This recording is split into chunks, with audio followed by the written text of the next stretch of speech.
we're sitting here now doing something quite a bit different for the Travelz show. Instead of taking you miles and miles and miles away from your home, we're going to keep it a little bit local. If you're from outside of Joburg, here's another reason for you to actually come. And by another reason, I mean a reason for you to come to Johannesburg, apart from a job.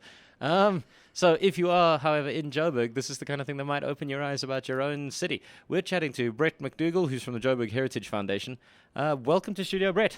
Great to be here. Thanks for the invitation. All right, let me give a basic introduction. The Joburg Heritage Foundation, I've been on walks and things, history walks in Joburg, and this is the kind of thing that I've always imagined with European cities. You know, if I go overseas, I do European walks and I do the culture walks and I get to know the city a little bit better. And I didn't know that there was stuff you could actually do that in Johannesburg as well.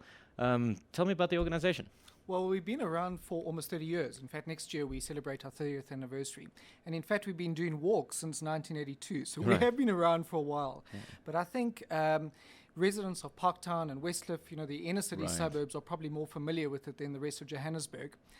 We conduct tours almost every single weekend of the year. And the tours are a means to an end. So we try to excite people about what's in the city and the history and the heritage that we have here. But we use the funds that are raised from that for education and conservation and restoration activities throughout the city. Right, okay, well there you go, that's a good start. Okay, so I was introduced to them mainly with your history walks, and I don't know whether you're using Heritage Day as a kind of an introduction to those walks, but where you take people through specific suburbs or through specific streets or to specific houses, and you tell them a little bit about the history for that. That seems to be quite a popular thing. It was really busy that morning. It is. I mean, in fact, we had about 370 people over the Heritage Weekend, and that's fairly normal. What we see is the Heritage Weekend is our showcase. Right. So we try to introduce people to what is available, particularly in the older suburbs of Johannesburg. But the tours that we conduct throughout the year are often more specialized and often a little bit different. The tour that we're doing, for example, this weekend is we're doing a walk around the inner city of Johannesburg with Andrew Luke, who's a director at Gap Architects, who's been involved in a number of inner city interventions. Right. And we're speaking to him about the public environment upgrades that he's been involved in and what the impact has been on the city. So it's not just about the old and the dead. It's about the living and the vibrant. It's about being in Johannesburg now and about the future of the city too. Right, I suppose it's engaging with the city on a more kind of deep level rather than just sort of scratching the surface, what it's about. Absolutely right. And we see heritage as part of that because we think that heritage improves the aesthetic qualities of a city. It makes it more interesting, it makes it more beautiful, and it improves our quality of life in Johannesburg.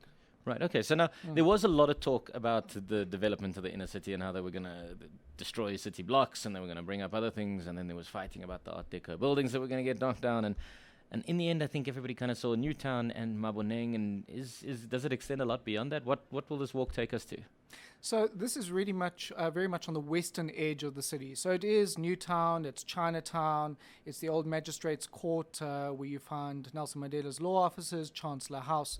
And that area of the city has been traditionally neglected. So the city really stopped at Diagonal Street in many ways. And anything beyond that didn't receive any investment prior to 1994. So there's been a great deal of work in that area, a great deal of money has been spent. And that is the focus of our walk. But we certainly look at other areas too. So we look at Jeppes-Town, so not just necessarily Maboneng, but the greater Jeppes-Town area. On other walks, we look at the heart of the city, so what the Gauteng government wants to revitalize as the Kopanong government district. We do walks there. But irrespective of what's happening now, we certainly try to honor what is there already. Right. Mm-hmm. When it comes to history, I tend to think of the city as a bit of a Wild West frontier town still. We've got, 100 and odd years of history in Johannesburg, and that doesn't seem like an awful lot. But one of the things I discovered on these walks is that there's a lot of stories behind many of these buildings. Yeah, there are great many layers, but I think you're right. We are still a Wild West frontier town. It's fascinating to me when we go on a tour, and the usual complaints about Johannesburg, lawlessness and crime, and really that's been there from 1886 in some form or another. The personalities change, those who are in charge change, and the names change, but the themes are there. And I think that's what makes Johannesburg interesting too. It's also a contested space. It's never a space that has belonged to any particular person or particular group for an extended period of time. And I think it means that we have more layers of history in a very short period of time than any other city in South Africa. Right, okay. Now, how do people get involved in these walks? Do you have to register for them? Do you show up on the day? What's the deal? So we always encourage people to become members of the organization. And the easiest way is to drop us a mail at mail@joburgheritage.co.za. But even if you're not a member, we encourage you to come along our walks. And then does membership cost anything? Is there a... So there is a cost. It is quite affordable for a single person. You can pay 180 Rand a year. Oh, yeah. And the differential between members' prices and non-members' prices is at least 50 Rand. Okay. So you make that up in a couple of walks. Right. But what that enables us to do is it enables us to communicate with you and to provide a voice for the concerns of our members in Johannesburg too. But anybody can come along on one of our walks. We advertise on Facebook. The Johannesburg Heritage Foundation is a page that you can join. We have a website, joburgheritage.co.za. We send out emails. We're on CompuTicket. We try to spread the message as far as we can. We're using as many resources as possible. Well, let's use this Phoenix Walk as an example. How do people register for that? How do they buy tickets? Do they have to buy tickets before they show up? Can they show up and buy tickets on the day? They can show up on the day. I always think it's easier to let us know how many people are coming just so that we're prepared for that. So for that, I would say just send us a mail at mail@joburgheritage.co.za. But the walk starts at 2 o'clock outside the Magistrates' Courts in Johannesburg, and that's where the Nelson Mandela boxing statue is. Right. So you're not going to miss the start point. 2 o'clock this Saturday. Okay, all right. And what else have we got coming up for the rest of the year then? So we're going to be commemorating the start of World War I in a tour that explores war memorials and sites connected with World War I throughout the city.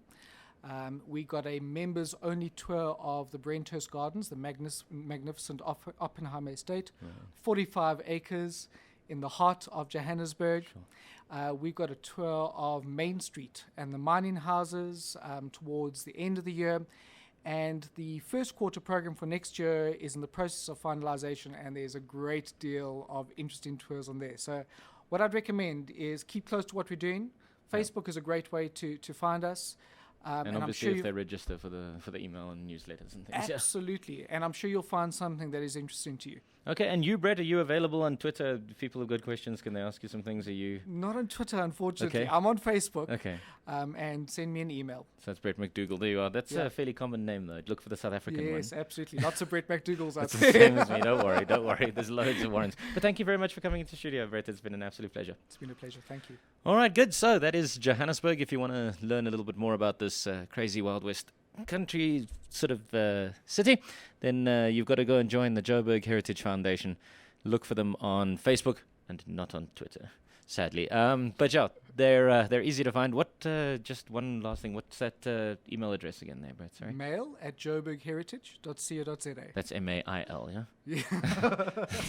We haven't branched out into other areas yet. Wonderful.